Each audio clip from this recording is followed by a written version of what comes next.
The channel combiner effect is another one of those ones that's kind of cooler than it sounds. Kind of like calculations, it combines channels, but it combines channels from itself. Whereas the magic of calculations, we're combining multiple layers throughout the composition, the channel combiner combines different channels of the same layer with itself. The results are pretty cool, as you will see. So I'm going to apply channel combiner here. And again, kind of like Colorama and other effects in After Effects, when you first apply it, it looks just horrendous and awful. Basically what it's doing is over here, it's changing the from value. It's saying the default is RGB to HLS. So it's basically taking red, green, and blue values and just converting them to hue, lightness, saturation values. And as you can see, the results are not cool. And then we have HLS to RGB and a few other of these weird conversions that typically have just wacky results. Now for all of these values above this divider line right here, the 2 area is grayed out when you have any of those selected, because basically the channel combiner effect is combining channels, and in this top group right here, they're already combined. It's RGB to YUV or what have you. But things start getting really cool once we go down a little bit further. Let's say we have red. So we can say, let's take the red channel and convert it to the lightness information, or to the blue information. And so we could really start playing with the channels from this layer, but with itself though. And it's not just red, green, blue, it's red, green, blue, or alpha, hue, lightness, luminance, saturation, min or max RGB, etc. So we could start playing around with some very interesting effects and get some cool results.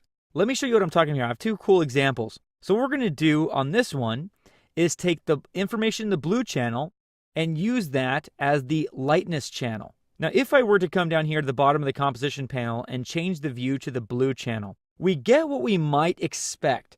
The car is very dark in this channel. That's because blue and yellow are opposites. So there's not much blue light being used to make this car. But there's pretty much blue light in everything else in the shot, just not in the really vibrant yellow car. So I'm going to take this back to RGB. And we're going to use that to our advantage. So with the channel combiner, I've taken the blue channel, which we saw is pretty much luminance-wise very similar throughout the shot, except that the car is very dark.